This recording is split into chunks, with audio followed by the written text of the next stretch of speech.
Welcome to another meeting of the Lorain County Commissioners, broadcast exclusively on your Lorain County Community College education station.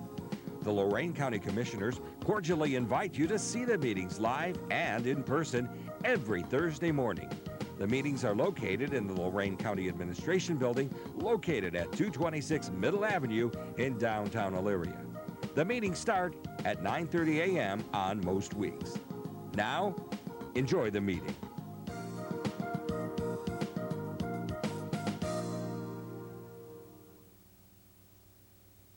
Y'all please stand for the pledge. I pledge allegiance to the flag of the United States of America and to the republic for which it stands, one nation, under God, indivisible, with liberty and justice for all. Here we go. Good morning, everyone. Here's today's quote is from John Kenneth Galbraith. Nothing is so admirable in politics as a short memory. We have a group of gentlemen that would like to speak today. If the board doesn't mind, they'd like to come up and do a little presentation for a few minutes. Is that okay with the board? Fine. Are they going to tap dance or what? I don't know. We're going to find out. Oh, okay. And please introduce yourself. Thank you. Good morning. I'm Mike Sherman with the Plumbers and Pipe Fitters organization. With me is John Hatcher from the UAW Cap Council, Donnie Ferris from the International Association of Machinists, Nick Galogi from the UAW, and we're here to talk about the Family Festival coming up this weekend at Lakeview Park, Sunday, September the 1st. It's our 8th annual. It's a labor celebration, and we want to publicly extend an invitation to you, the commissioners, and the entire public. What goes on that day, it's the biggest single day labor event going on in the state of Ohio. In excess of 25,000 people attended last year. And it's only through the support of the sponsors that we're able to do what we are. And the county commissioners have been very gracious in supporting that. They are going to have a very prominent 20 by 30 display area, and under their big tent will be the commissioners, the Bicentennial Committee, 911, Emergency Management, Community Development, Children and Family Council, the Bascule Bridge, the Dog Warden, the Council on Aging, and Lorain County Transit. And we certainly want to thank the commissioners and also Mr. Dan Billman from Solid Waste who helped us put together. This is open to the public. This is organized labor's way of giving back to the community. The admission is absolutely free. The parking is free. All the events, we have face painting, jugglers, rides, events, live music, everything that requires a ticket. The tickets are only $25. At the end of the day, we have a giant raffle with trips, weekend packages, bicycles, grills, television sets, you name it, all free. You can obtain a ticket by attending any one of the display areas, such as the commissioner's tent or any one of the organized labor's display areas. So again, on behalf of the committee, I certainly want to thank the commissioners for their participation and encourage everybody to come out to Lakeview Park on Sunday the 1st between noon and 8. Now I'll turn it over to Don or John. Yes, I'm John Hatcher. I'm chairman of the Lorain County Organized Labor Committee this year, co-chairman along with Dave Shelton from the FFL-CIO. And today we would like to present a certificate of appreciation to the 3 commissioners. As Mike said, they were very generous this year. It really made the difference as to what we can do and the amount of gifts and things that we can have there. So at this time, I'd like to present the program, a parking ticket for you, and a certificate of appreciation. You mean walking past, don't you? Parking pass. Whatever you like. Let's see, I got Mary Jo right on top here. Here we go. Some of the chairs around. Thank you, John. David. Thank you. And I'll read Betty. It says, this certificate is awarded to Betty Blair, and they all 3 have their name on them. This certificate of appreciation is just a small way of expressing our sincere gratitude for your continued support and contribution to Lorain County Organized Labor Day family celebration. We're greatly appreciated. And one for you, Betty. Don has a program. You'll see your ad in there for Lorain Solid Waste, and Parking pass. really turned out nice this year. And a parking pass, as Tim said, not a parking ticket. Yeah, thank you very much. Thank you.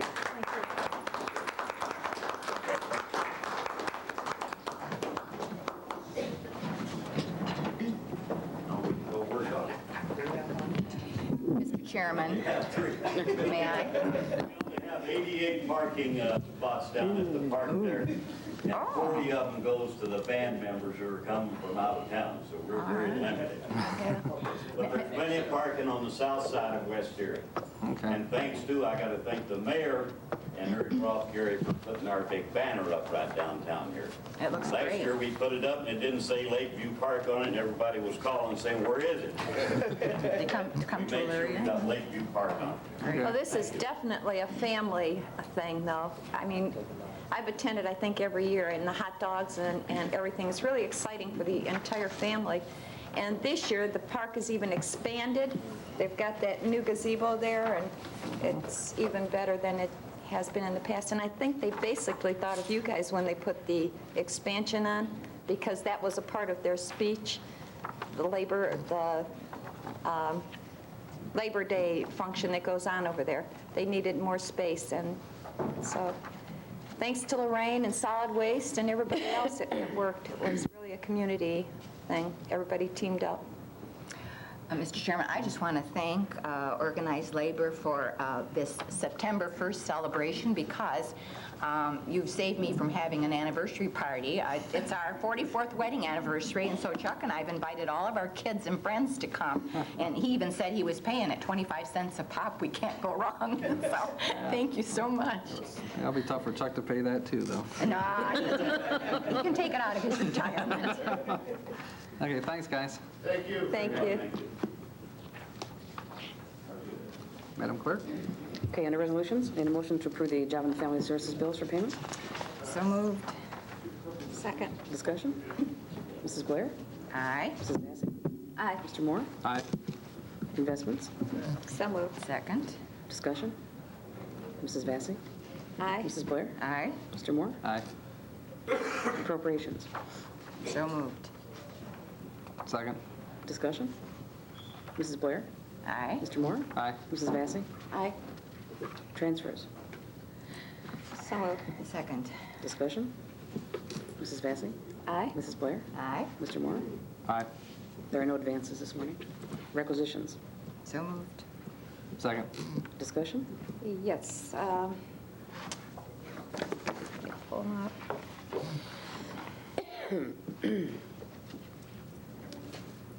$13.41. Shouldn't that be a bid item? It's $28,958, and that's for countywide contract for the maintenance contract with Micro Advantage. That's a consulting contract.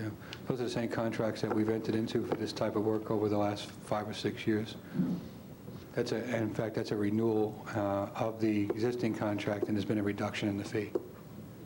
Okay, I just thought $1,000 it- a month, it says. Yes, ma'am. I just thought it should have gone out to bid. That's the prerogative of the board. It's not required, but it is the prerogative of the board. We had Erie Shores before Micro Advantage, and we have Micro Advantage, and this is just a renewal of that contract.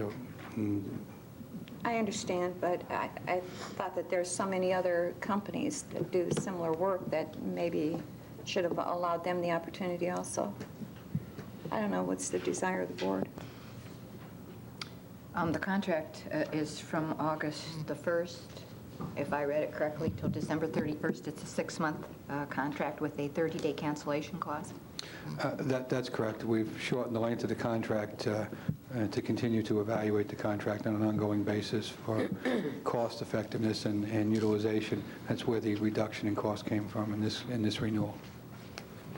So if we want to do something in the future, I think we certainly can, but I think for continuity purposes that we should move forward with this, especially since there's a $6,000 savings over the cost from last year because it's $1,000 a month less.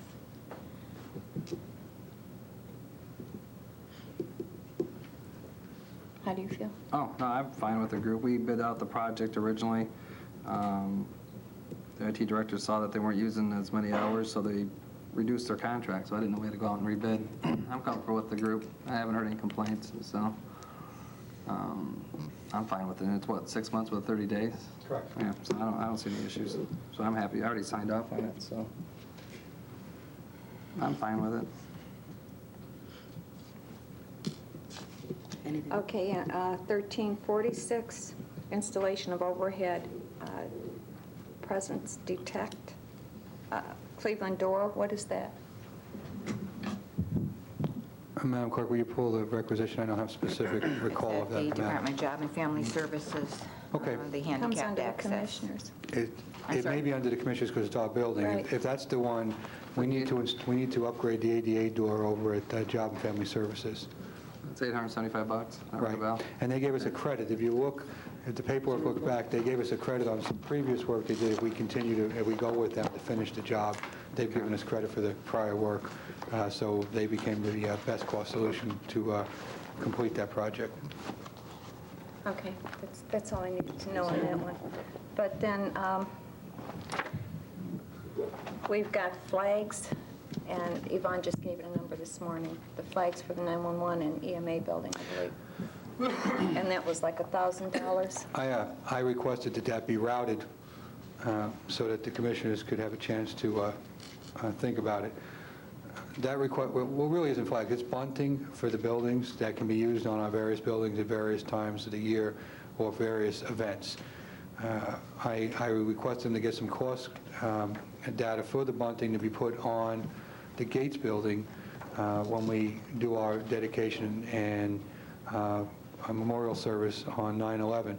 I also plan on using that bunting on the Justice Center, if it's purchased, on the Justice Center when we open the Justice Center and on various county buildings during the 4th of July and Celebration Day. So it's not just a one-time deal. These will be used for years and years and years to demonstrate our commitment to the various celebrations that go on. Okay, that's all I had, thank you. Okay. Mrs. Blair? Aye. Mr. Moore? Aye. Mrs. Vacy? Aye, with the exception of 1350. Okay. Travel expenses. So moved. Second. Discussion? Mr. Moore? Aye. Mrs. Blair? Aye. Mrs. Vacy? Aye, Approving bills for payment. so moved. Second. Discussion? Mrs. Vacy? Aye, Mrs. Blair? Aye. Mr. Moore? Aye. To authorize various personal actions as indicated on the summary for employees within the jurisdiction of Lorain County Commissioners. I didn't see any. There were two. There was a new hire at Golden Acres in housekeeping, and Jeff, are you going to have to help me with that? A previous hiring. It was we had made an offer of employment that was not accepted, so we're just journalizing that event. We're having an executive session too, aren't we? Want to wait on this until the executive session? We can, sir. I am going to be requesting an executive session. I think it's on the agenda already. I talked to Ms. Okay, well, since Commissioner Vacy hasn't seen that, we'll only wait until executive session. I hold Is that okay? Yes. Okay. Excuse me, okay, under the Regional Airport Authority, need to accept a grant from the Federal Aviation Administration as a co-sponsor with the Lorain County Regional Airport Authority for the design only of runway 725 rehabilitation and upgrades to the safety areas at Lorain County Airport. The total project cost is $183,473.33, of which the FAA will pay 90%, or $165,126, and the Board of Commissioners will provide the 10% local matching share in the amount of $18,347.33 from the general fund. Need to authorize the President or Vice President to execute on behalf of the Board.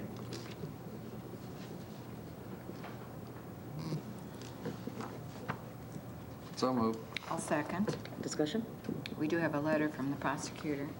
that indicates that the commissioner should understand that the county will be equally responsible for the fulfillment of these terms and liability to repay the grant if the project does not proceed in accordance with these terms and conditions. In summary, we're responsible. And even to a higher level, accountable. So we may want to have some partnership on that issue with the airport. Yes, so got any suggestions about how we achieve that? How do you partner with the airport when we're funding the airport? Well, that's how we partnered. Well, they like our money, they just don't like our participation. Oh, yes, they like you. No, I want to know. I want to hear. What are you talking about participation? I don't know.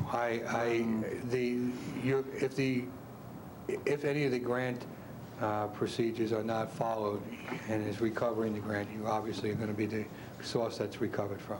I don't necessarily foresee a problem, Commissioner. Okay. You have been working with them, have you not? With their director? Yes, they do a fine job out there. I was just having a little bit of fun with the issue, but they do a fine job. Oh, okay. We've Well, done this in the past, and we haven't had any problems. Yes, we've done this on several occasions with Yeah. them, and they've always seemed to do a good job accounting for the necessary funds, transfers, and expenditures with regard to the federal grant. Okay.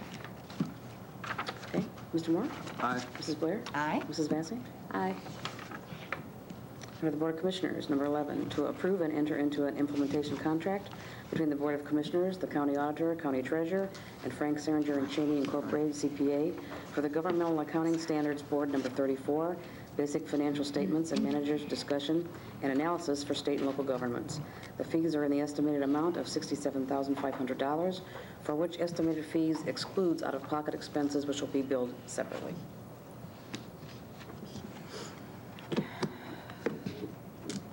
Also move for approval. I will second, but I would also ask that there be an amendment to the resolution, and the amendment to read, the contract subject to quarterly report or 300 hours, whichever comes first, and define and estimate what out-of-pocket costs might be. Would you repeat that, please? Subject to quarterly report and... The contract should have in there, subject to quarterly report or 300 hours, whichever comes first, and define and estimate what out-of-pocket costs might be.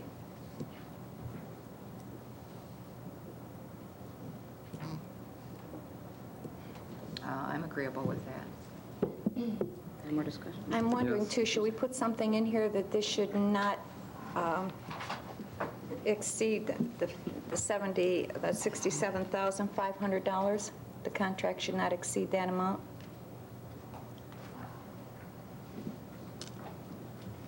Yes, I think it should say that. Well, I think the contract is funded to that amount, and that's the dollar value identified in the contract. The auditors wouldn't let anybody else spend past an identified dollar amount. I'm sure that they won't spend past themselves. Got a point there. Well, that was better than my airport one. I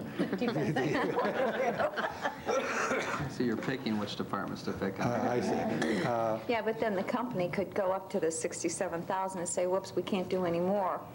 I mean, I want to hold the company to the $67,000 and get the job done.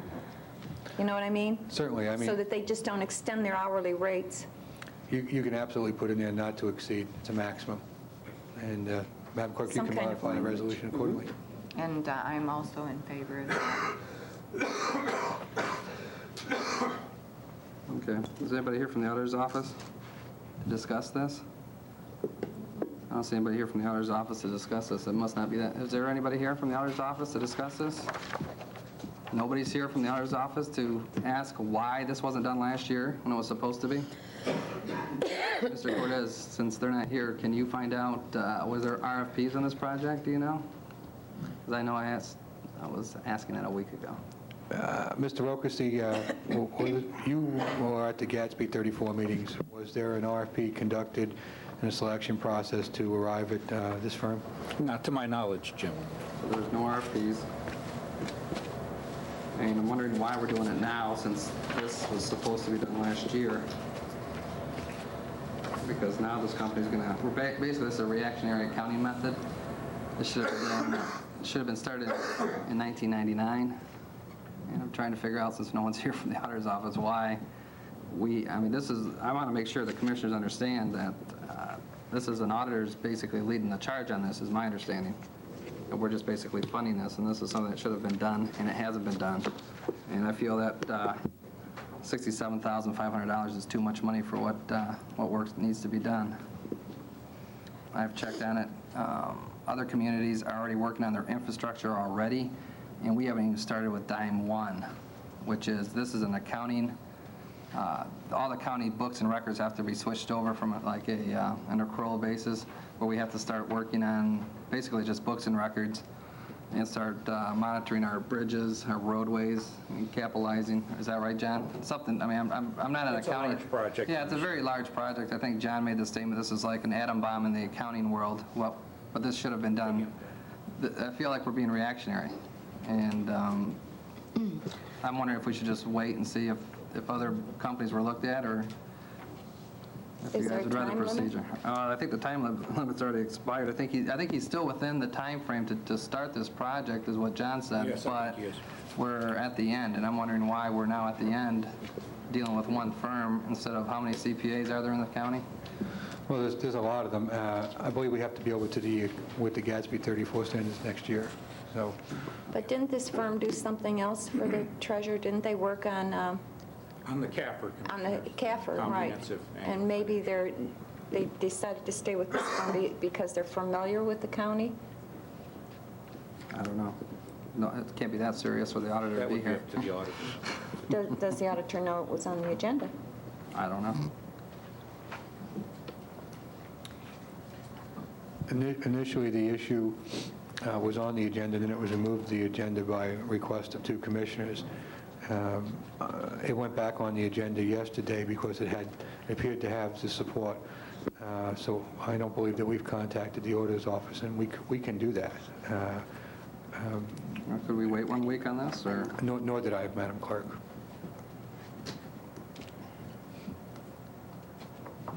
I don't mind if you want to wait and carry this under old business for next week. I think that complying with the GASB is something that's been introduced, and in my opinion, it's somebody's brainchild to make work for other people. And it costs us money, but when state auditors, et cetera, suggest that you must comply with things, we've had a track record of being in compliance and to do what we are directed to do insofar as possible. So I don't have a problem with This is clearly an unfunded mandate. on local thank you government. very much. Okay. Thank you. And it's going to be one that's going to be very costly in the long Yes, run. and I'm not speaking about the contract per se, or the auditor. I'm speaking about the concept of doing this. I think sometimes people sit in their ivory towers and dream up ways for us to do more work. No, I agree. I think this concept is appropriate for the county. I really do believe in the concept. What I don't like is how we got here. Well, I disagree. I don't believe in the concept. Okay, well, I think it's gonna help the county's finances in the future, because we're gonna be able to manage the depreciation and the wear and tear on our buildings, and our roads, and our sewers, so we can fund in the future our future projects, instead of being more of a reactionary style of government where something breaks, we fix it. So this style, and this is how it was presented to me. So if you don't mind, we could have a better discussion, I think, if somebody from the auditor's office comes up and discusses this and presents why we're going to be doing what we're doing. Madam Clerk, will you arrange for that meeting? And you're right, it does support long-term planning and strategic planning for the county when it's fully implemented. However, I don't think we've been doing such a bad job No, without I'm not it. saying That's we my are. point. Okay, that's not what I'm And saying. how do we want to handle this? Because we do have a motion and a second. Did you want me to withdraw my motion then, if you're in agreement with I'll holding withdraw it? the second. Okay. Thank you.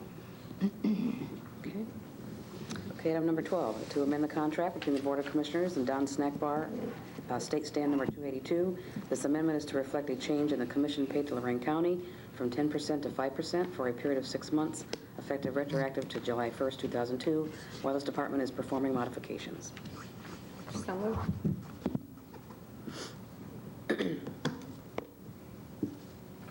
I'll second for discussion Discussion. purposes.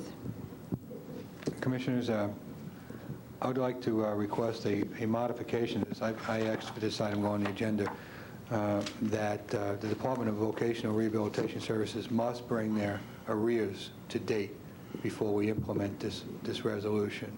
The prosecutor's office has been working with them and has recently sent them a letter on past due funds to the county. While I think it's proper and it's right that we partner to improve the services and assist with that, of course it's a service to everybody in the building, I do think that they should fulfill their obligations first, and then we should talk about cooperation with them. And I do support this, and we should see the outcomes and then decide if we want to do much more than that past January. So is this to be held up until they fulfill the arrearage, or what? Well, I would just offer that we change the resolution or modify it slightly to say that this would be effective when they bring their arrears to date. Do you have a time frame on that? Because maybe 10 years from now, they could be up to date? Well, they're going to have to pay, but they will not get benefit of this reduction should they not pay or not timely make those payments. And then we can rescind this at some future date if they don't do anything at all. I believe that they're going to make payment.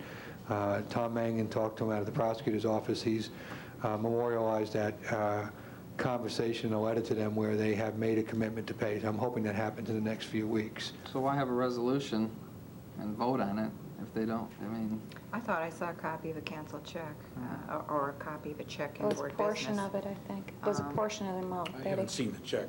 so why not wait until they pay and then pass the resolution? You can, Commissioners. I was working on this issue and put it on the agenda before Mr. Mangum sent that letter, so it was out there. Also, Mr. Chumley is a very vocal person, to say the least, in the lower level. And I did indicate to Vocational Rehabilitation Services that I believe that the board would be supportive if they did the right thing. But he's a very impatient person also, and he's making a lot of noise downstairs. Lots of people make noises downstairs. Well, Mr. Chumley makes more noise than most people. Is that just downstairs? Something like that. And I believe he's had... Is Larry here? He's had some discussions with you, hasn't he, Larry? Yes, he has. Why don't you come forward? He doesn't like sitting up here with us. Well, there's nobody else here. He's supposed to sit up here with us. It was late, I was with someone downstairs. Okay, that's a good answer. No, I've talked with Mr. Chumley on a couple different situations that he feels that he's not being treated fairly with. But as Jim said, he's very vocal, and I've tried to mitigate the situation with him, but there are times when he gets really unruly about things. Well, yeah, but you're not, and you're saying... The problem, well, go ahead, Jim, first. I guess what I had hoped to do with the board's blessing is to demonstrate a level of support to show them that we will work with them if they treat us correctly and work with us. And that's what the resolution does more than anything else. The dollars here are not significant. We're talking a couple $100 or less each month. So we're not talking about significant dollars, more of a resolution showing that if you work with us, we'll work with you. We did do the survey in the building. I was told by Voc Rehab that it was the biggest response that they've ever received to a survey ever done. And it wasn't a very positive response. Because you're dealing with food. All right.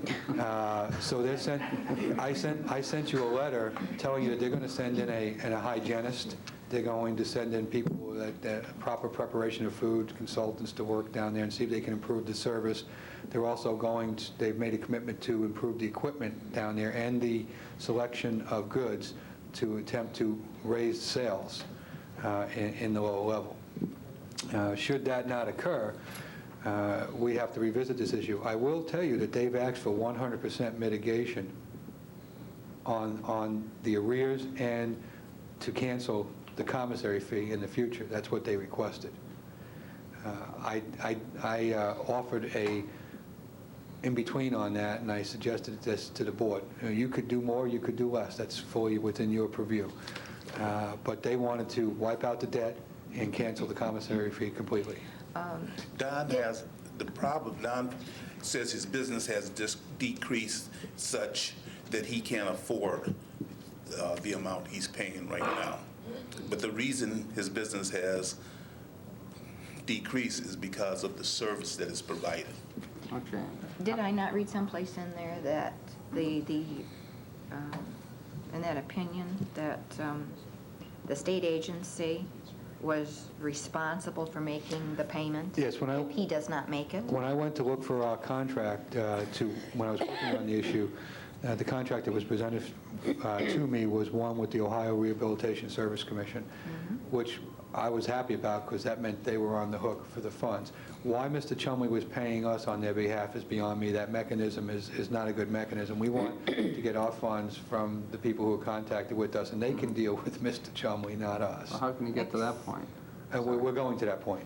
Well, how do we get there? We're working on that right now. Okay, when will we get there? I'm sorry. When will we get there? They're to pay the arrearage. That's Well, as they pay, they're going to pay the arrearage, and The they should be state is? paying us every month. Yes, that's what Mr. Mangan was working on. Except that canceled check that was in there was from Chumley. I Was believe it that not, was John? for July's I have not payment. seen the Okay, check. that was a copy. I believe that may have been July's, All right. and It is in arrears, though. this issue is fluid, and we're working Okay. on it, All and right. there's still some confusion, but it's heading in the proper direction. What's the arrearage? It's about $5,000. Oh, 5,000, you said a couple hundred. No, that would be the decrease in the commissary fee each month. Oh. Okay, so right now you got somebody not paying rent downstairs, correct? Are we receiving rent, or this is our rental income for having This is where this covers our indirect cost. indirect costs, so we're supposed to make 10%. You're saying, is the board agreeable to a 5%? Wouldn't you rather just see a general support from us instead of trying to pass a resolution? That's fine. That way, then until he's up to date, then you can say, hey, look, I got support from the commissioners.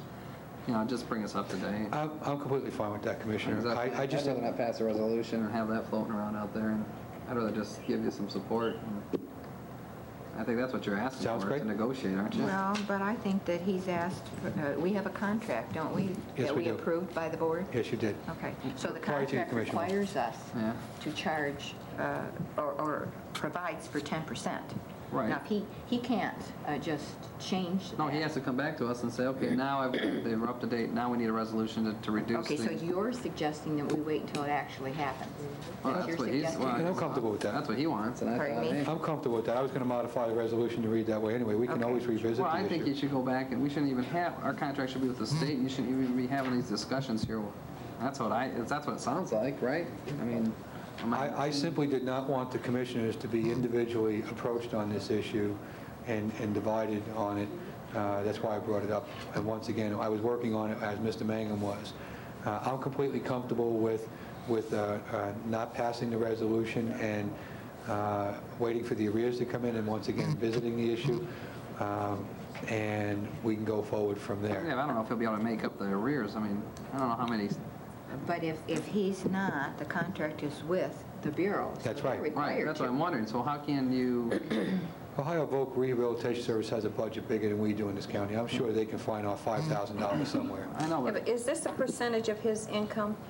Yes, it's a percentage of his gross receipts. Okay, now if he has to make modifications down there, is he going to pay for that, or is the state? The state pays for that.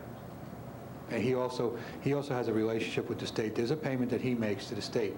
I think in Mr. Mangum's letter, he said that it was unconscionable that Mr. Chumley was paying them and not paying us. And they were not paying us. Correct. That's what you mean, Okay. yeah. So how long is it going to take for you to fix...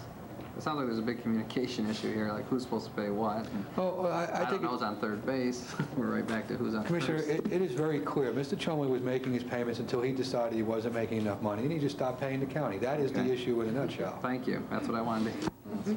That's number one. Now, how are you going to correct that?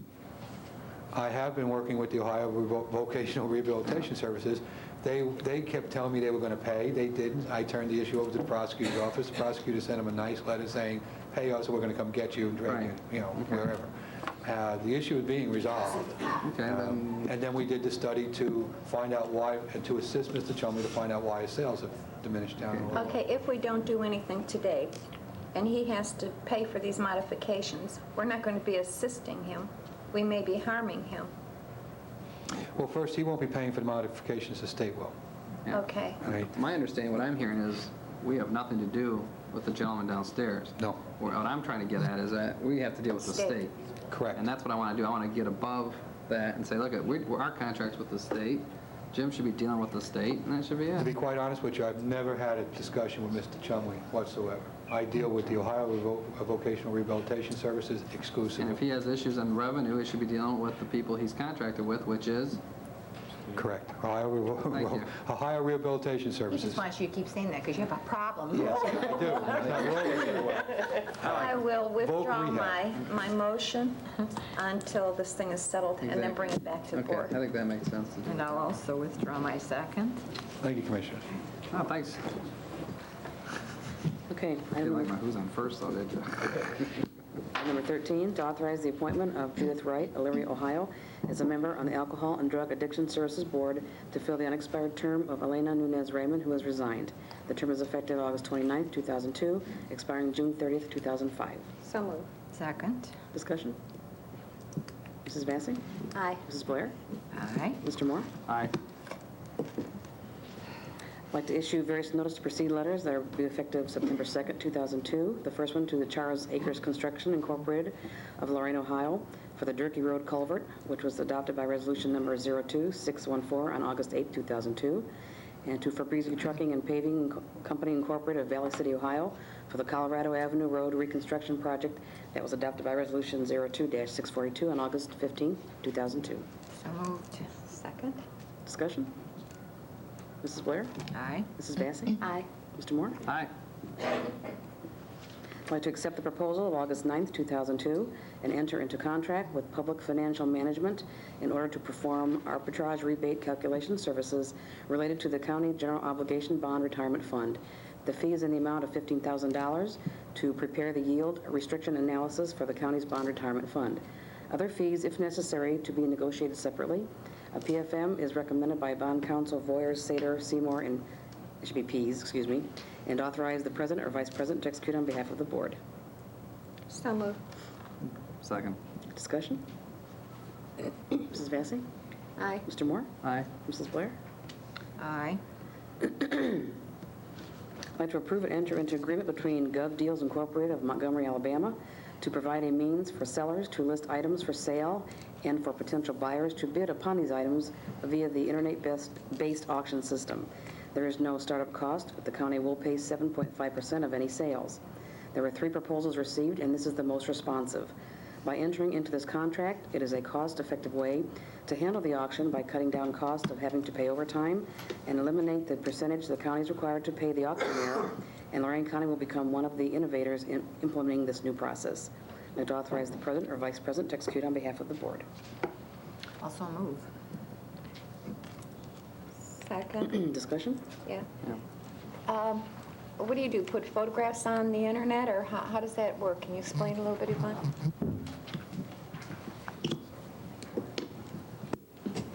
Yes, hi, Yvonne, new purchasing director for Lorain County Commissioners. Yes, Mary Jo, just what you said. What we would do is we'll take all the obsolete furniture, cars, whatever a department has. We'll take a picture. It's like eBay. You take a picture, you put it out there on the internet, and it's about 14 days that you put it out there, and people are allowed to bid on it. Once we get close to that bid, that's the price of the item that we get. This company, Gov Deals, what they would do is they'll do all the media advertising for us, send out the letters. So they'll do everything for us. All we are obligated is to put the merchandise out there on the net for people to bid on it. All right, when we do the advertisement, will you put an address on there? Yeah, they'll put everything on. They'll put commissioner's name, of course, will go on there.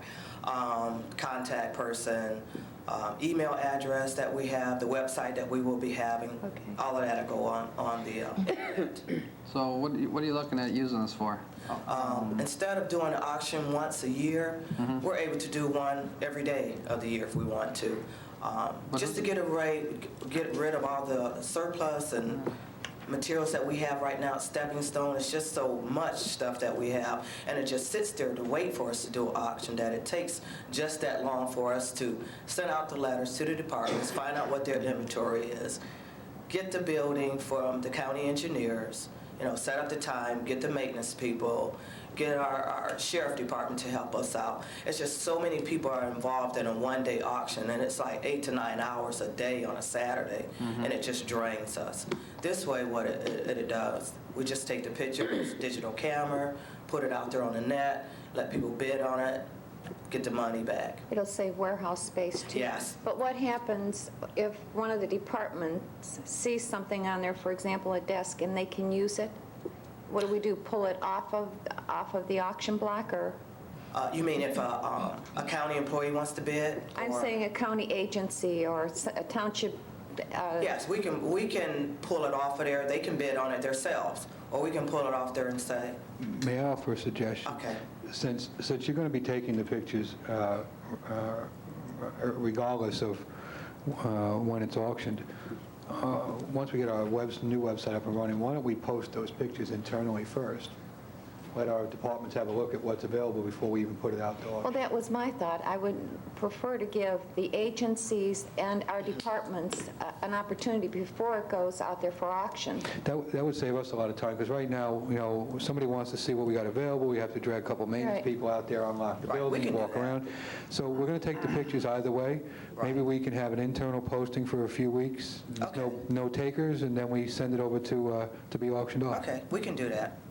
How much does it cost to transport it when someone buys it? Are we responsible for It costs shipping? us nothing. They- But we're not- It's the buyer's responsibility to pick it up, Okay. everything. We're not responsible for shipping, Okay, that's We'll good. be, delivering That's- anything. That's huge. That's- We'll be bringing all of the stuff down to the county warehouse rather than Stepping Stone to do this, so that it's very conveniently located down the street, so when we start working with people coming and going, they can come down and pick up their materials. at the You should county. let them know that we're going to be using the JCPenney building for the warehouse. I don't think people are familiar with that yet. that would be, if we're going to use that, then that would be great, because what we'll do is list it on our flyers and stuff that Gov Deals will be putting out for us. We'll list the warehouse, the storage. Sure, contact it takes way too long for the maintenance guys to continue to Yeah. run out to Stepping Stone. They need to operate out of the county warehouse down here. And what that Thank you, Mary individual Jo. they will be contacting us to let us know, we'll make a scheduled time, date for them to come pick it up. So So when will this be effective? as soon as you sign off on it and I get with the company, we start, Should we take some pictures of some soda pop machines? we can do that. So that- You will be surprised what they say. Wow. Ready to auction those off yet? We can give you an update I on got that issue. Jerry We to we can grab. give you that update on the executive session. We're moving on that issue okay. also, Thank you. and we should talk about that. I have one question. Okay. Can we allow the townships and the villages that are a little bit not large enough to really participate in this thing to use our Yes. auction? I If think that that's the maybe we can commission's will. I think maybe we should offer this out to the Community Alliance as a service to let them bring their surplus materials here and be auctioned off. I don't know about bringing it here, because then that's going to take more Yeah. warehouse space. I would say to furnish some photographs for us to put them on. Okay. And then maybe under the photograph, list what township it is and Where they a have it. Where they telephone can number pick it for up them. at. Because you can do that. We can basically keep whatever, like say the engineers have the big equipment that they have that we auction off almost every year for them. They have some big equipment. They can pick it up at the engineer's office with a certificate. Sure, I think that if we offer this out, though, to the smaller political subdivisions as a community service, that would be great. And on top of that, since we're posting them internal, we can let them know that we're posting this material, and once our agencies take a right of first refusal, maybe we can offer it to the political subdivisions first before we go to auction, so that we get the most use out of Is it. that going to cause us a problem when they pay for these items? I mean, they're going to have to, John, maybe this is up your alley, but they're going to have to pay directly to the township, so it doesn't come into the general fund and cause some chaos over here, or some confusion. Well, actually, the company collecting the fee, or we collecting the fee? It could be either way. It would, I'm sure we can structure the fee collection. It shouldn't be Yeah, that watch big. that. Yeah. Right. Because if that's the case, if the township will be the material, then Gov Deals will probably be collecting the Yeah, I know this is a little twist that we hadn't talked about. Yeah. But you and I should get together. I think we can work it out where we can provide a greater umbrella of services to the whole community. So that's going to be a very good project. Yes, it is. Yeah, just work with John and the auditors, so you don't have any little niches in there where we could have some problems. Mr. Chairman, I have a question. Were we paying for auction fees in the past? About 11%. Okay, It so goes this up every year. is a decided savings Yeah, on the because the percentage. stuff that will be on the internet, you'll get better pricing than what we've been getting. Well, not just only with that, people. just labor intensive. Yeah. That's Well, what yeah, we're so it's a saving. savings all Right, and then around. on top of that, when nobody wants those three-legged chairs, we don't have them there Yes. for 6 months. If they have them I auctioned mean, we off. can dispose of them then? Well, we have more three-legged chairs than I care to admit You know, because we we ought have to to get rid of them. you want to take the legs off of and fix them up. Yvonne, was this from NACO, one of their projects? The House bill was passed in October 2001 that allowed the counties to do the internet surplus. So that's where it basically stemmed from, was probably NACO. I'm not really Not if it sure. was a but House bill. It came through CCAO introducing us, yeah. Yeah. Okay, thanks. Thank you. Mrs. Blair? Aye. Mrs. Vacy? Aye. Mr. Moore? Aye. A resolution to support the residents of Lorain County and request all school boards within Lorain County to examine, evaluate, and reconsider their start dates for the 2003-2004 and all after-school years to accommodate the participation of families in Lorain County Fair. A start date is requested for an annual date following Labor Day of each year so that families may be involved in both Lorain County Fair and in preschool preparations, open houses, practices, and similar activities. The county's bicentennial bell casting and related activities will also be held at the Lorain County Fair August 19th and 20th, 2003, which date change will also give families the opportunity to participate in this historic event.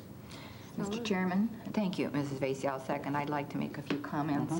Kathy Bigler, who's a 4-H parent from Columbia Township, approached us at the fair with this petition, and I thought it was a good idea, and I think that we ought to be supportive of this, especially since we are going to have our bell casting next year at the fair, and we want all those school children to participate. So, Okay, well, and I know you have a different approach, and I think that's a good one, too, so why don't you say it? well, no, I just have kids, and August 22nd is too early for school to start. 'Cause, I thought you were going to talk about economic well, development. I've seen, I mean, my father's a retired teacher, and with education, that's a whole nother web that I'm glad I'm not a state rep that I have to deal with. But, you know, why they're starting early, you could probably have thousands of discussions. I've seen firsthand what happens with starting school early in Michigan, where I'm from. The whole northern part of Michigan has suffered economically because children and families are no longer vacationing in August to prepare for vacation. And I look at this more as an economic issue for Lorain County.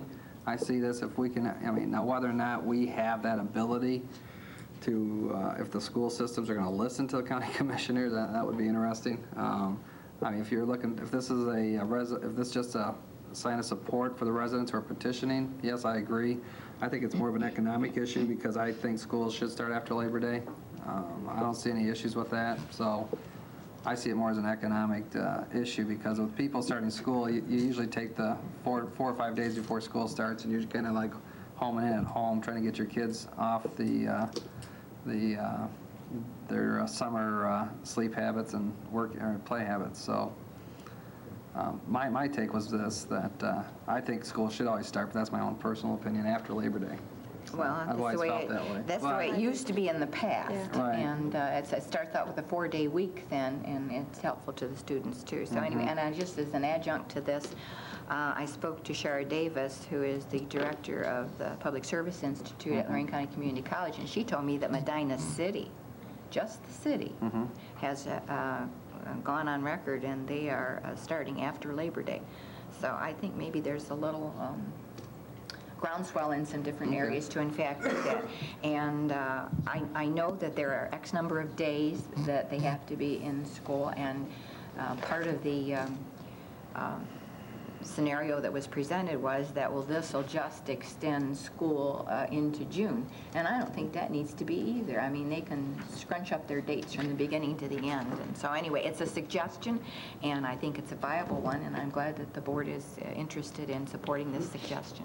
And I would ask Roxanne to forward a copy of this to Lorain County School Board and perhaps others if we Where do people find this petition if they want to sign it? I think, I'm sorry, Commissioner, I think the letter should, we know all the school districts. If you're going to pass this, I think we should mail a copy to every school district. That's what it says here. Okay. Request all school boards within. Okay. I think it should go to school boards, though. That's fine, I think, but I wanted to go to the Lorain County Board of Education as well. No, I agree. I have a copy of the petition that we could duplicate if anybody was interested in it. That's why it was given to me. Okay, so I guess the county has a petition if anybody else is interested in it, Give it to Roxanne? yeah, Okay. please. In fact, she has a copy of it. We can, they can leave that with Marilyn, can't they? If somebody wants to come up and fill it out up Sure. here, it can be available at the front desk. Okay. Mrs. Vacy? Aye. Mrs. Blair? Aye. Mr. Moore? Aye. And to accept the proposal from J.D. Williamson Construction Company Incorporated of Talmadge, Ohio, in the amount of $45,390 to construct asphalt drive for county access from the Grove site to the Charlesbury Basco Bridge Tower. The access road to be constructed is per plans and specifications, which cost includes automatic gate and fencing. The cost does not include permits, fees, and/or any utility relocations. How will this be funded? Your dollars. General fund? General fund. I'm hoping that we can get a recovery from the state, but recognizing that I'm not, with the way the state is right now and their current fiscal condition, I doubt that we're going to get any recovery on this matter. Just for a matter of update, more for the public than the commissioners, with the demise of LTV, we no longer had access to our facilities located underneath the Bascule Bridge. Grove site was going in alongside the LTV property, and we contacted the Port Authority in Lorain, and they've been very cooperative. But while we were working through the issues, we discovered that not only do we not have access rights, we don't have any easements, leases, or ownership of any property for any of those buildings or materials located under the bridge. The only thing that's available that we can find, and the prosecutor's office has been very helpful in working on that also, is some air rights under the bridge. So not only do we now need to build an access road into the Grove site, from the Grove site into the bridge area, we are also going to have to expend funds sometime in the very near future, and I've been working on it. I have a big file to either gain an easement, a lease, or the purchase of property. Now, the Port Authority has offered an easement, but I have discussed this with Mr. Ennis, and I don't believe an easement's in the best interest, long-term interest of the county or the residents here, and we need to talk about either a long-term lease option or a direct purchase. To complicate the matter worse, part of the buildings also lie on the other side of the property, on the old LTV property. And we're going to have to deal with security and fencing and access on the other side of the property eventually also, and the leasing, easement, or purchase over there. This is really a big mess, and it's been going on for over 100 years. This is the first step. Is it the railroad? Well, it has to do with was, old railroad deeds and old property deeds and old construction easement. Jerry, you Why are you worked with me shaking your with head, this. Jerry? That's been going Jim's outlining it very correctly. I will say that the players have been very cooperative, and we're working on the issue, and I want to say that about the Port Authority, Rick Novak. We've met several times in this, and they've been rather patient. Commissioners, we need to resolve this. I think I spoke to this issue a few months ago. We're going to resolve it once and for all when we finish, but it's going to be a lengthy process, and unfortunately, it's going to be a bit of a costly process for a long-term solution. So 100 years from now, somebody's looking back and saying, we didn't do our job. Oh, they don't know our names. Oh, thank you, Commissioner. I just felt another oar fall out of the boat. I mean, what, Does you it don't have a believe hole in in... the boat, too? You don't believe in easements? I don't see why we just don't go for an easement and be done with it. Because we have a lot of buildings, and the easements are normally used to go across property and to locate something that's going to be pretty static. We have a very dynamic operation down there. I think we need a lease on the property to be able to more fully use the property than just an easement. Now, I could be incorrect in that, but we're working on all those issues. You mean our buildings are sitting on property that Two we people's don't? property. But that's been, I mean, I can see you guys can just get it. Wouldn't it be simpler, Jerry, just to go with an easement and be done with it and not worry about it, or is it not that easy? Well, I just think we need to explore our options and see what might work out the best there. It is as Jim indicated, it's a problem that dates back 100 years through corporate mergers, combinations, successions, Bankruptcies. all kinds of things. So, you know, we've spent a lot of time So how long trying do to you think sort it'll this take to out and bottom line figure out what's happening. Another few months. Another few months? Are you going to come to us with a proposal of whether purchase, Yes. easement, or what's it? I've already Lease? had offers from the Port Authority. Okay. Jerry's looked them over, made recommendations. I moved it to the back burner because I had other priorities, but it's still getting a little heat, and I want to resolve it by year's end.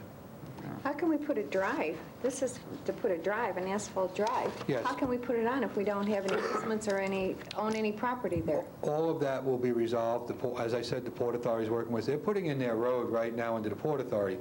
We want to piggyback on that construction. A couple reasons. First, we don't have to bid. Secondly, we did pay for the engineering. It was about $4,000 about a month and a half ago to come up with this cost out of the board, saw that we needed to do that. While they're pouring the road, it's a perfect time to put our road in, our fencing in, so we don't have to come back later on, do curb cuts, disturb the site. It'll be much more costly to do it then, not to mention that we'll have to get new architectural engineering work. No, my question, Jim, is how can we do that if we don't own any property? Where are we putting this road? On whose property? It'll come off the Grove site into the area by the bridge now. There's the well, first of all, there's the goodwill on the Port Authority's board's part that we are going to enter some kind of relationship.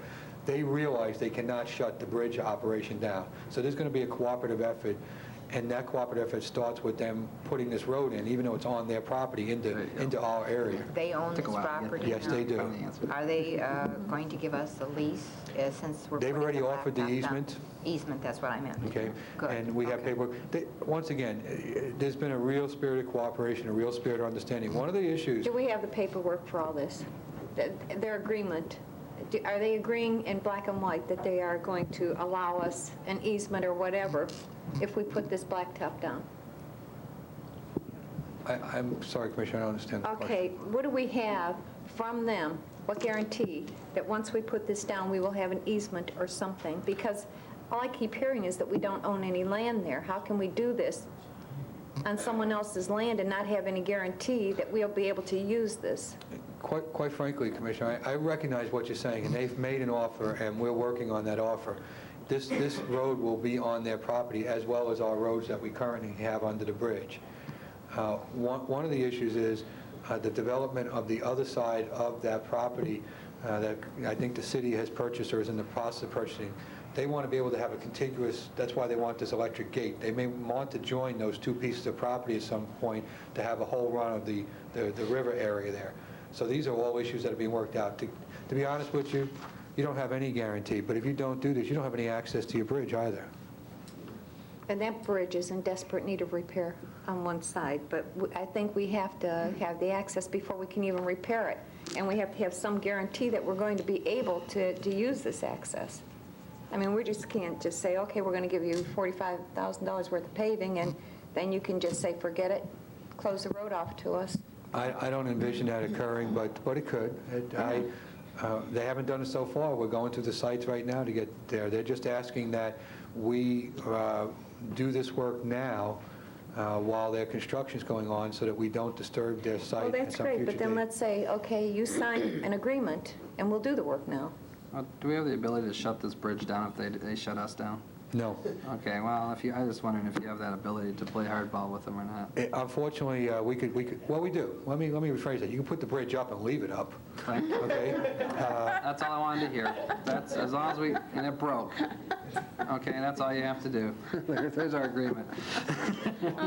Okay, and then we'll let the citizens scream and holler and make us settle our differences, so. I fully realize what you're saying, Commissioner Vacy, and I feel very confident that this is heading in the right direction. Although the construction was well underway when a lot of this was discovered, because LTV closed while the Grove site was already under construction. Sometimes the horse has to walk behind the carriage. I think Jerry can put an agreement together, look at his splits, and all we need is their signature, and then we pass this. If they're in agreement and they want the $45,000, I say have the agreement and they sign it first. We can probably put some kind of Who's going to sign it? document that Just the Port Authority? at least states the terms under which we're doing this, and we're doing it under the understanding that they're going to grant us an easement. So that although we would not have a strict contract, we'd at least have some equitable claim to this. And again, How about a letter because of the 100, there's a possibility because of 100 years of use and so forth, there might already be legal rights existing there. So when we say we don't own the property, we don't own it in the form of a recorded deed or anything like that, but we probably already have several sorts of equitable claims against this. So we could probably write them a letter saying, this is why we're doing this, and we're giving this to you, and we're doing this construction under the understanding that we've been in good faith negotiating the agreement. That agreement isn't concluded, but that wouldn't be as ironclad as a contract, but I think it would put us in a pretty defensible situation. Why don't we put in just in the resolution that with the check's going to be a letter of understanding? I mean, I think we're there 100 years, you're right. I mean, I think we have rights to it I think anyway, we should get the so. letter of understanding first. I would just put it in with the resolution. I don't mind who made the motion? Nobody. It's Oh. not been Oh, we moved haven't yet. We're moved yet? discussing. I don't mind making with a letter of understanding with the motion, so it's all in one. And then if they don't agree on the letter, Well, no, that's what the check is coming based on the letter of understanding. It's all under one thing, and it's like they cash the check. Well, let me suggest that the letter of understanding indicate that we will resolve the issue of permanent access Of permanent access to the within site. next, right. Once again, they have offered the easement, right, Jerry? You reviewed that and Right. sent me up some specific I mean, we do have an recommendations. offer that Right. in we writing? can accept, Yes. right? Oh, yes. And Jerry's reviewed it. There's He just some sent- terms about it we want to work on. So, I mean, I believe that it's genuine. I believe the cooperation's there. You know me, Ms. Vacy, I do not go get confident that easy. It's there. But if we offer the letter suggesting that this is contingent upon us gaining permanent access. I'm just saying with a letter of understanding, saying we are in the process of negotiating either an easement, a purchase, or a lease. Okay. The bottom line is it'll have resolution within 90 to 120 days, it sounds like, correct? We're pretty close. Okay, so that, The slowdown has been on my end. Okay. not anymore. Okay, I'll second that. Okay. Any more discussion? Mr. Moore? Aye. Mrs. Vacy? Aye. Mrs. Blair? Aye. I see we have a little late on our 10:30 hearing. Yeah. Would you like to take off from there, Roxanne? Yes, we had 10:30 appointment this morning regarding an enterprise zone agreement, tax agreement between the City of Avon and Jenny Distributors Incorporated. Mayor James Smith, City of Avon, Rose Jenny, President and CEO, and Chris Anderley, Chief Financial Officer of Jenny Distributors, is present. Mr. Twining, do you want to introduce? Morning, Commissioners. Ron Twining, Twining, Community Development Director for the county. Today, I would like to call on Mayor Smith from Avon. He would like to present a project that we've been working on, and Avon has really worked on with a very good company in Avon, and I'm sure Mayor Smith would like to explain this project. Thanks, Ron. Good morning, Mayor. Morning. I would like to present this as Jenny Distributors. They're a company that's been in Avon for approximately 5.5 to 6 years. We gave tax abatement the first original building that they built. They have always met and exceeded all goals that were set forward by the City of Avon and by the county as far as employment, monies invested, and now they want to double the size of their building. They have approximately 46 employees at the present time. One of the reasons why we consider it they're in a niche market, they have been increasing in size even as the economy has been taking a downturn. They've done this by getting market share rather than new created business. And what's also happened in their business is margins have gotten tight, and they have still been very competitive. And they need the city of Avon and the county and all of us. We're kind of like partners in this extra venture to add more people, more building. And that's why we considered it as a city to give them the 75% abatement. And then as a declining schedule, I think it's after the 5th year. All of our people have toured their facility. They distribute communications and phone systems. Rose could probably explain a lot better than I can their product that they do distribute. They're in a niche market. We try to help the companies out that are growing, and this is one of the ways we can help them out.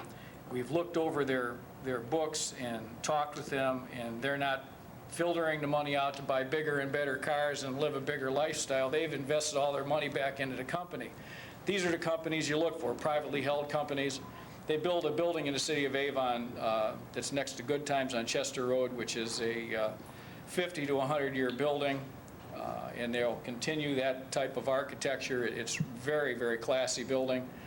When we give abatement in Avon, what I always tell people, you got to have more than the property that you're on, that you need at the present time so you can expand on the site. We also give abatement when they build a building that's going to last over 50 years, because you give abatement for these pole barns, buildings, and what you basically have is you have a throwaway building after 15 years, the abatement's gone. But they didn't. They invested very large square footage, dollar costs in their business. We also require that people pay what we call a living wage, or pay a reasonable wage. We don't want the companies that come in the city of Avon and they get tax abatement, we don't want them living off the backs of the employees and paying them nothing. They've done very well. They've got warehouse people. Sometime if the county commissioners, I would suggest you take a trip through their plant, through their office area. I mean, it's just a buzz of activity. They've hired a lot of Lorain County people. They are an asset to Avon and to Lorain County, and it's different than automotive. You know, and I think this county, we're looking for high tech, and we're looking for different types of businesses to shore up. We have a great automotive base, but we've got to build on these other bases, and that's what they are presently doing in the city. We're very happy to have them. They've been a good corporate citizen, and if you ever get the chance, please take a tour through their building. They'd be more than willing, and you can see they've been very good corporate citizens in the city. Thank you, Mayor. I have several items that I would like to inform both the commissioners and the public here today and at home watching this show about this enterprise tax abatement agreement. First of all, the schools were notified June 24th, as the state law requires. We have letters included in the packet both from the Avon schools and Lorain County Joint Vocational Schools, so that requirement has been met. Avon City Council passed an ordinance, and it was number 120-02 on August 12, 2002, approving this abatement. That's why it's here before you today. The project includes a 30,000 square foot expansion of the building located at 3366-5 Chester Road in Avon's Industrial Park. The total investment being made by Jenny Distributing is $2,450,000. I will note that we tried desperately to work with those folks to get this as a Port Authority project. They are such a great company that the bank actually was able to give them a better deal. So that shows and talks great volumes to the success of this company and the administration it is operating in. The project is to begin September 1st of this year, will be completed by April 1st of 2003. They have committed to retaining 43 full-time employees, 2 part-time employees. They will create 12 new full-time permanent jobs, resulting in a $378,500 in additional annual payroll.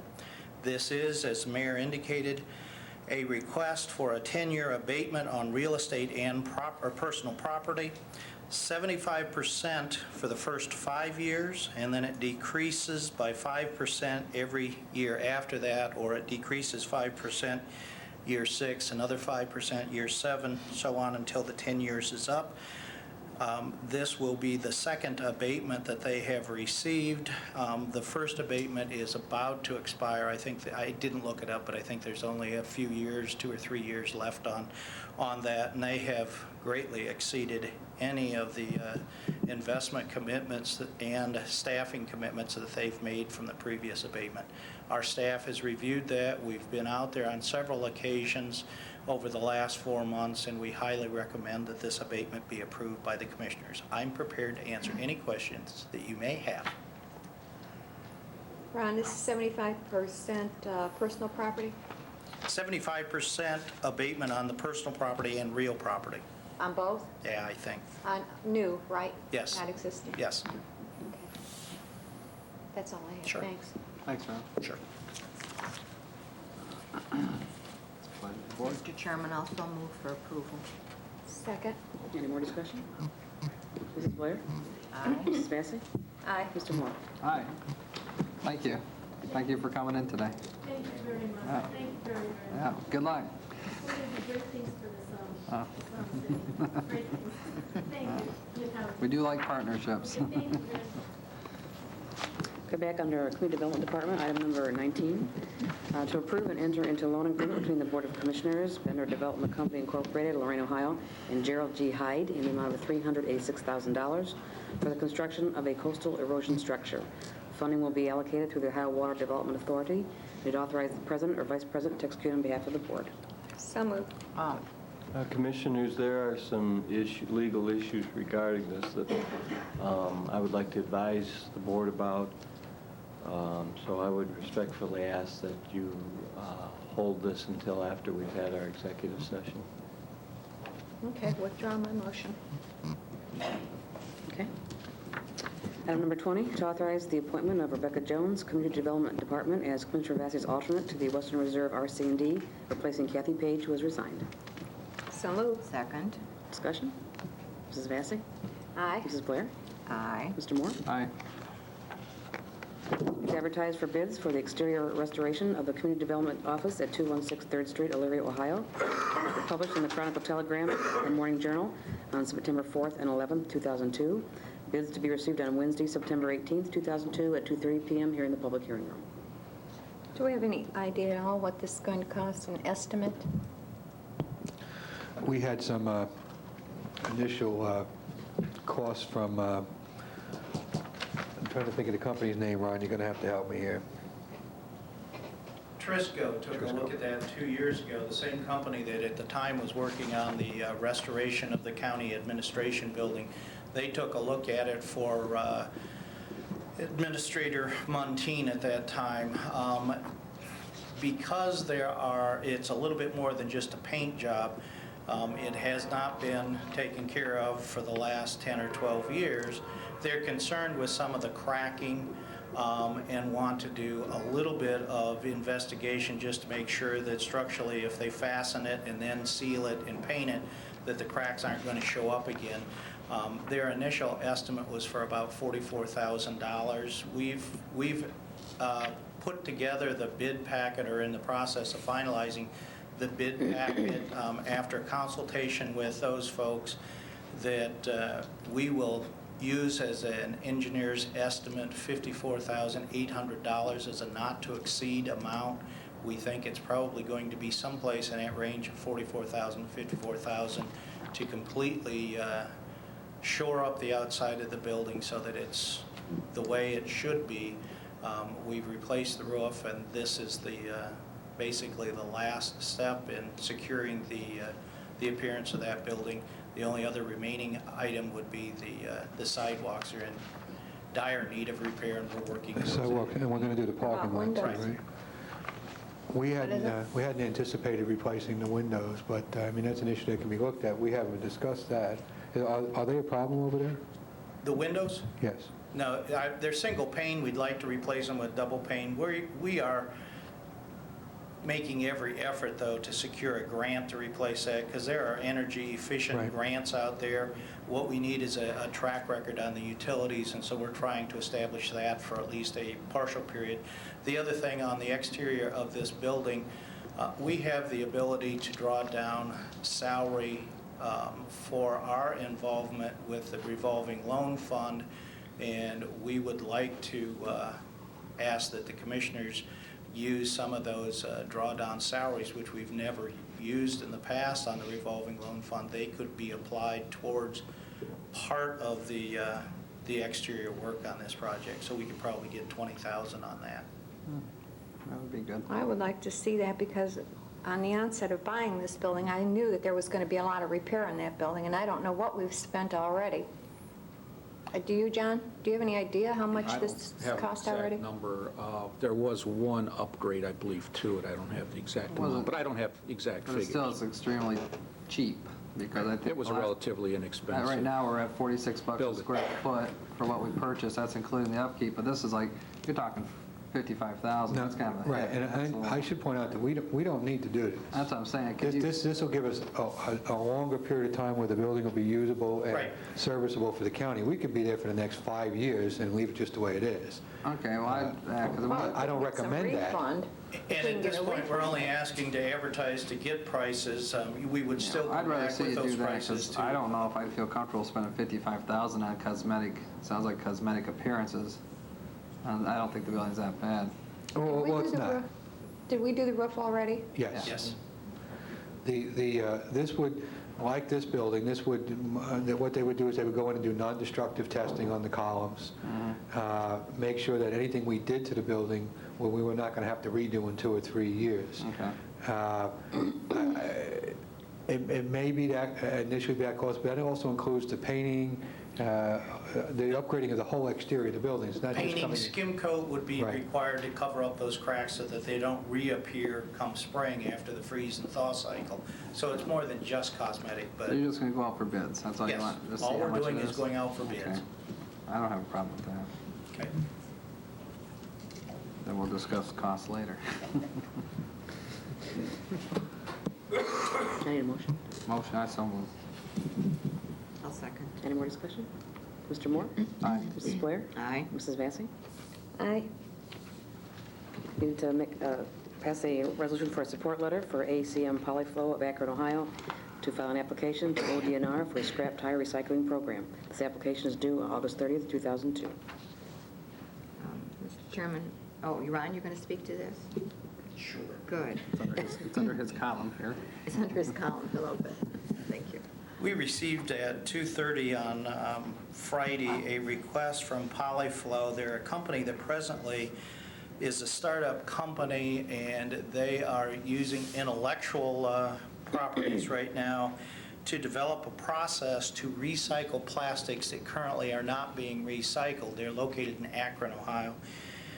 Their process will be more of a chemical process to turn back the plastic around the computer monitors, phones, things that presently are going into the landfill, and they would chemically treat those and turn them back into a liquid that is very similar to the petroleum product that virgin plastic starts from.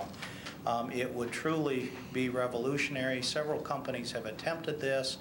They feel that they have improved on those formulas and actually have a system that will work. They have talked to several folks. They've been encouraged by the state to apply through a pre-application, which is due tomorrow, to the state of Ohio to verify through actual use the process that they are touting for recycling plastics. This is at no risk to the county commissioners. The benefit will be that if they are successful in securing this $75,000 loan, they at that point have made a commitment to move to Lorain County, because we versus Akron will have supported their effort to secure this funding. They are very excited about the process. It's being utilized by Glide, and have an appointment with the Glide folks as an incubator company, even if they do not get the funding from this grant.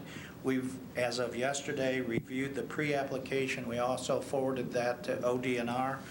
I've talked to Mr. Billman and made him aware that this is really an economic development project, but explained to him that we were advised, even though it seems somewhat strange, by ODNR to apply for the scrap tire recycling program. There is a precedence that they have used funds for projects similar to this.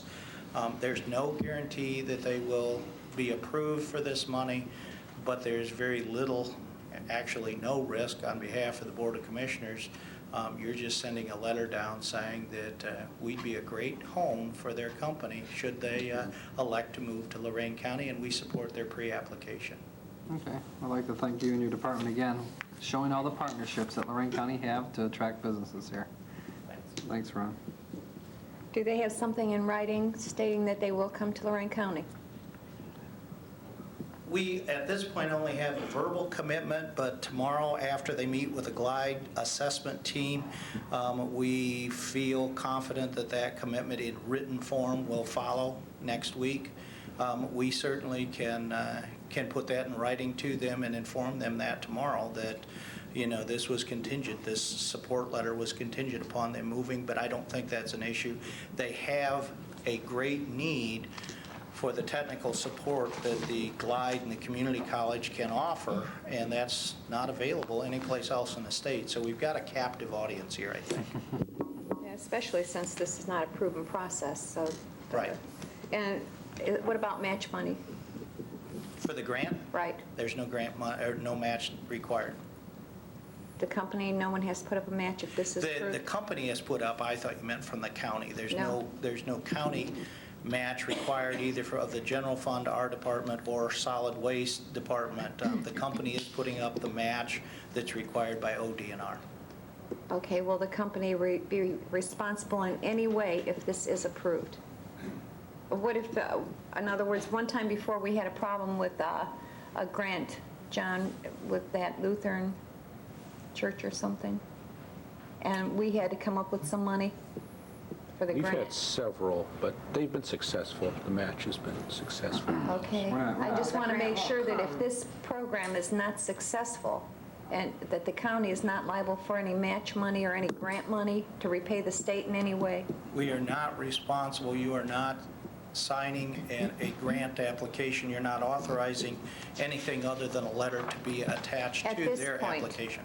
But Right. in the future, if the state does approve this, then where does it leave the county? As I understand it, it needs to go through a pre-application process first. If they're approved at that point, then they have to make an application process. But this is all on the company with no guarantees from the county. And if at some point we learn that this is a county needs to offer a guarantee for the actual application, then we would come back and present that to the board. You could make that determination, but at this point, we are under the understanding that the county will not be under any obligation for a local match at this point. That's why we're supporting it. What you're asking for is basically a support letter here, Absolutely. contingent upon them coming into the county if they are approved. That's correct. Okay. So moved. Second. Any more discussion? Mr. Moore? Aye. Mrs. Blair? Aye. Mrs. Massey? Aye. Do you want a break for a little more budget here? No. Okay.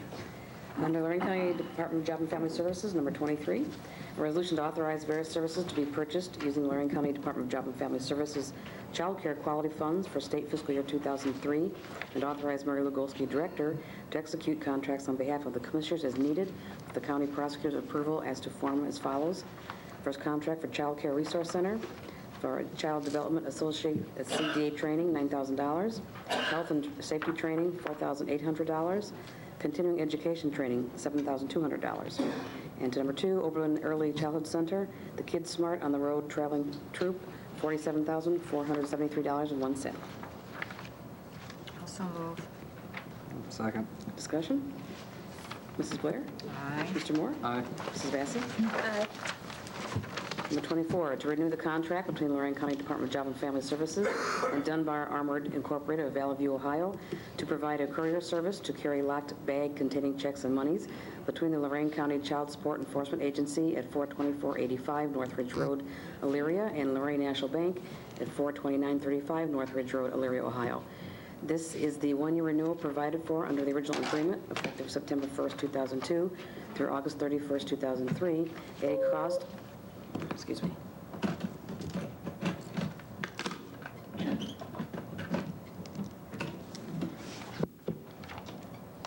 at a cost of $365 per month and will be paid under the Bureau of Support Contract Services, code 28501-0904-450101. Need to authorize the president or vice president to execute on behalf of the board. So moved. Second. Discussion? Mrs. Blair? Mrs. Blair? I'm sorry. Aye. Mr. Moore? I heard you. I didn't register. Mrs. Vacy? Aye. Under the Children's Services Department, number 25, to advertise for bids for the leasing of 10 new midsize automobiles and 8 new midsize 7-passenger vans for the Lorain County Children's Services Department. Bids will be received until 2 p.m. on Tuesday, September 17, 2002. Need to publish the notice in the Chronicle Telegram and the Morning Journal on September 3rd and 10th, 2002. So moved. I'll second. Discussion? Mrs. Vacy? Aye. Mr. Moore? Aye. Mrs. Blair? Aye. The Domestic Relations Court, number 26, a resolution declaring the status of the control room panel at the Lorain County Boys Detention Home an emergency and enter into contract with South Shore Electric Incorporated from Elyria, Ohio, in the sum of $65,060 for the control room panel replacement. Funds are available for the contract in capital improvement equipment account. So moved. Second. Discussion? Commissioners, just, I know there was a draft resolution regarding this. This needs to make sure that the statutory provision is correct, so I may be making some modifications in that when the final draft of that resolution comes through to make sure the right code section is referenced, and I just want to make sure you're aware of that. Mrs. Vacy? Aye. Mr. Moore? Aye. Mrs. Blair? Aye. Should we stop now for the public hearing on our budget? Okay. Commissioners? Great. We have 11 o'clock public hearing on the fiscal year 2003 county tax budget. I believe Mr. Rokes, might have a few things to say. Yeah, just a few this morning, but I'll try to keep it short. Oh, that's not your style, John. It's hard to do something for me. Good morning, my name is John Rokes. I'm the Commissioner's Budget Director. Welcome to the 11 a.m. 2003 tax budget meeting. I'd just like to begin by saying very briefly that if anybody needs a tax budget booklet, I have plenty here. Maybe I could just pass them around very quickly. Yeah, that would be very, very helpful. Commissioners, did you bring yours? I know you have a copy. I didn't bring mine, John. Neither did I. I brought the summary. We knew you The would be... one-page summary, John, that you provided. Thank We you. knew that you'd be so efficient that you'd be providing them for us. You killed how many trees to do that? Thank you. Tree killer. John, John, please, I only brought the summary. The short story. Thanks. Also, as Commissioner Blair has said, there is a short version which appeared in the Chronicle and also the Lorain Journal. So if anybody knows, probably saw the newspapers, they're up here. Have some candy.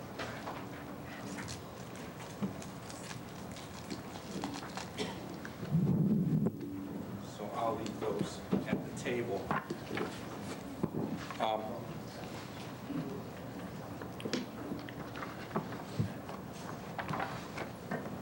The way I'd like to begin this is, I don't know how many of you, when you come in this room, view a picture actually between the two doors, exit door and the smaller door.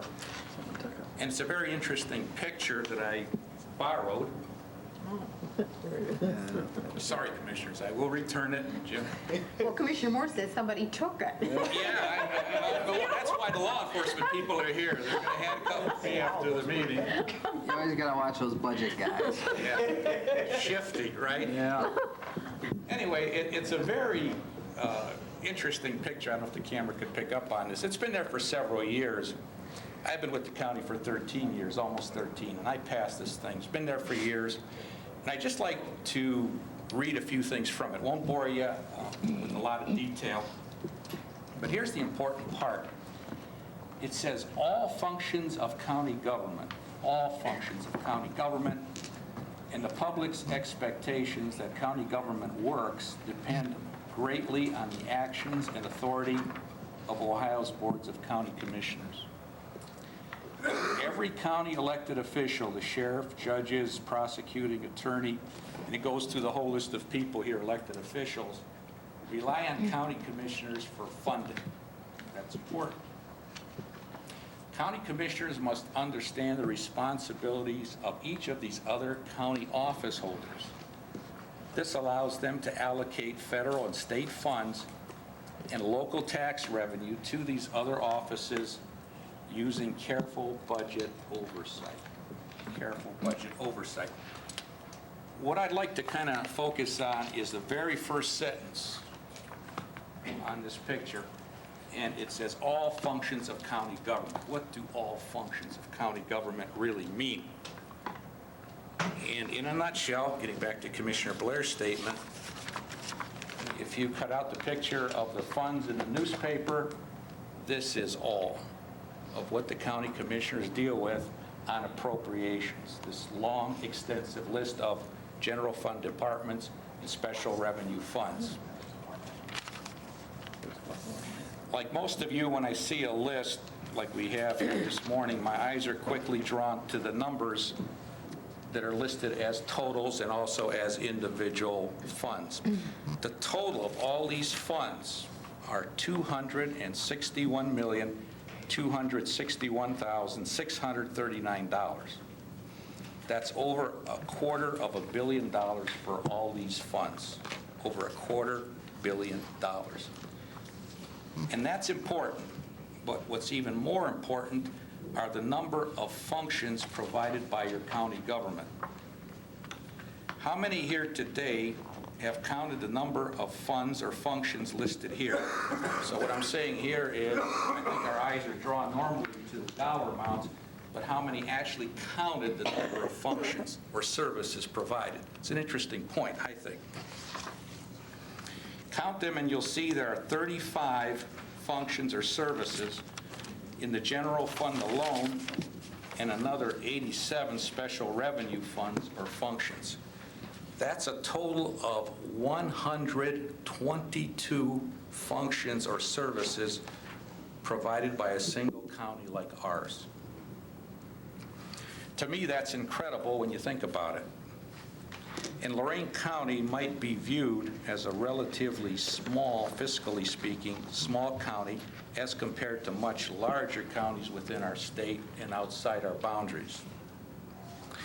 Have you ever wondered about places like New York, Chicago, Los Angeles, and the counties they reside in? Could you imagine what their budgets would look like and the list of services and expenditures they incur?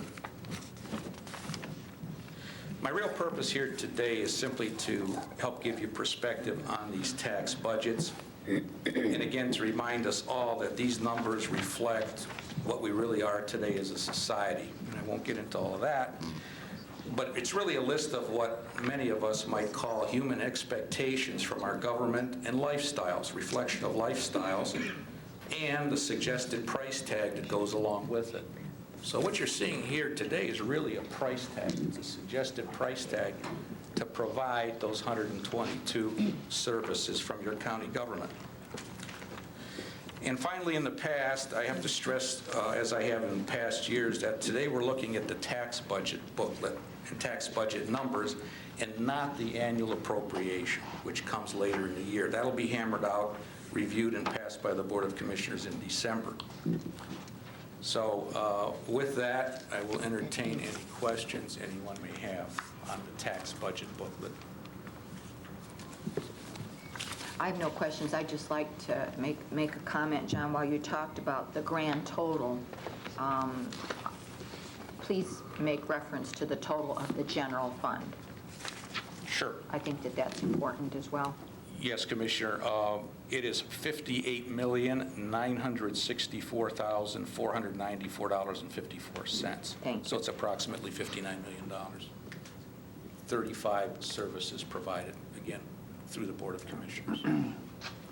Is there anybody in the public wish to comment regarding the budget? Okay. So what's, Elizabeth?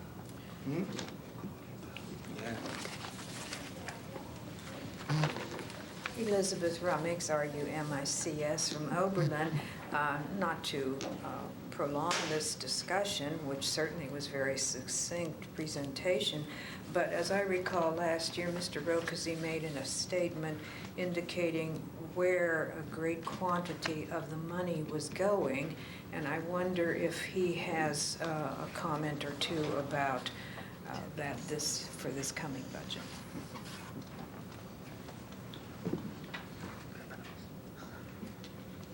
Thank you, Elizabeth. That's an excellent question. I think things have changed a little bit in the past year, but the central theme that I expounded on last year was that most of your general fund, about 2/3 of the general fund now, is dedicated in some shape or form to criminal justice system. And that involves the sheriff's department, prosecutors, the courts, and that type of thing. So I'd have to say that in that sense, law enforcement dollars are a large chunk of budgets, and I think that's true of any budget in Ohio or outside Ohio. The other areas, special revenue funds, and including the general fund, there are a lot of social service costs that continue to grow. And obviously, I think the point I would make is that as long as the economy is going to be stagnant or at least not moving as well as we like, I think you're going to see more dollars having to be appropriated to relief accounts, to help relief, R-E-L-I-E-F. And that would be general fund type dollars going out under our mandated share, Department of Jobs and Family Services. I work with the Veterans Administration closely here in the general fund. Al Urbanic, Al and I have a lot of dialogue. He's told me that the relief account is likely to grow to service those vets that need help. So I would say that's the second part of budgets that are significant. You're welcome. Okay, thank you, John. You're welcome. Elizabeth? Okay, what's... Mr. Chairman, also move for approval as outlined by Mr. Roker. Second. Any more discussion? Mrs. Blair? Aye. Mrs. Vacy? Aye. Mr. Moore? Aye. I want to thank you, John, and your department for once again putting together a very fine document. I appreciate the compliment. Thank you. Okay, back under C, Mr. Cortez, Administrator's report or comments? With the exception, nothing with the exception of requesting an executive session. Okay. Assistant County Prosecutor, Mr. Innes? I have no other report this morning. Commissioner's report? Commissioner Vacy? I just had one thing. This morning, in regards to the building code and the hearings, the Journal had the wrong date in there, and I thought that we should bring this to the public's attention, but tomorrow they're going to redo it and put the correct date in there. The public hearings are scheduled for the 12th and the 26th, aren't they? And they had the 12th, I believe, and the 2nd, the 12th and the 2nd. So they're going to make a correction on that tomorrow, and the Chronicle didn't have it in yet. So they'll have it in tomorrow. Just wanted to let you know that in case anybody calls you, it was incorrect. Thank you. Commissioner Blair? Thank you, Commissioner Moore. On behalf of the Board of Commissioners, I think we would like to acknowledge the August 26th passing of Corb Walker. This gentleman had such a unique history to Lorain County. He was instrumental in the forming of Lorain County Joint Vocational School. He was instrumental in the founding of the Rural Lorain County Water Authority. He gave of his time and energy to numerous other worthwhile endeavors for his community, and the Chronicle had an editorial, and they quoted him as being a man of vision, and I would just like to echo the board's comments that in fact he was, and we're all better for having him be a resident of our county. And secondly, I would like to just comment briefly on the fair. which was, I heard on the radio this morning that the Lorain County Fair was responsible for rain coming back to our county. So, and we did enjoy that. One of the highlights of the fair, as far as I'm concerned, is the 4-H projects, and I know Commissioner Moore was there. We got that turkey from Jenna Jacobs. Last year I bought Jenna's goat, but I just wanted to say that I've already received a thank you note from Caitlin Chavitz, who was with the Illyria Precious Pups and Projects for the turkey that I bought, and then I got a ribbon for purchasing Lindsay Reed's Reserve Market Champion Goat, and she's with the Fireman's New Horizon, so I wanted to show you this lovely pink ribbon. Cool. And proud buyer of the Lorain County Livestock, and those kids really work hard all year, and we had a fun time at the fair this year, so that's it. No, I got that goat to keep company, the old goat I have at home. Earlier. Normally you get your turkey back. Well, listen, but Chuck needed another old goat to keep him company. Now that one sounds better. In defense of all the men out there, I like that one. That concludes my report. Thanks. How do I follow that? We didn't get a pink ribbon for what we bought, did we?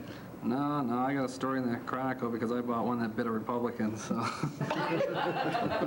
It died of food poisoning. That was good. I like that, Jim. Okay. Well, when you get the turkey gift this year, Jim, make sure I'm with you at Thanksgiving. Even the giblets. Yeah, but I think it was a successful fair. It was nice. The governor showed up. Walked around with the governor. It was I think it was positive to see that at least he's shown such an interest in Lorain County, and to have governors show up to the fair. The fair was exciting. We got to present a lot of awards. The Commissioner's Award, I got that honor. Yesterday, or I believe Tuesday, the three of us went to Huron County and got to listen to how they participated in their bicentennial bell. They did theirs this year for the fair. Lorain County's will be next year, and there'll be, they said 50, but I believe there's going to be 100 commemorative bells that you'll be able to buy, and there'll be like, I think 100 each for $30, $40, and $60. So it was neat to see it. It's really a nice piece of memorabilia. I'll be jumping in line hopefully first to get one of the numbered bells since I collect that kind of stuff. So that was nice to see how Huron County operated. That was kind of a nice experience. We were well received. I think that's all I have. So I believe. Go ahead. Under old business? I have none. None. Under new business? I have none. No, just what's on here? I have none, but there's something out Yes, here I to see. just want to see if you had anything first. Okay. This is for FYI that a regular annexation has been filed on August 22nd, 2002 under the new laws. This annexation is for approximately 59.94 acres from LaGrange Township to the village of LaGrange, Ohio by agent Dennis J. Walter for petitioner Keystone Local School Board of Education, Gary Freed, Superintendent. This public hearing has been scheduled for Thursday, October 24th, 2002 at 10:30 a.m. here in the public hearing room. This is going to be interesting. It's the first one under the new law. So move.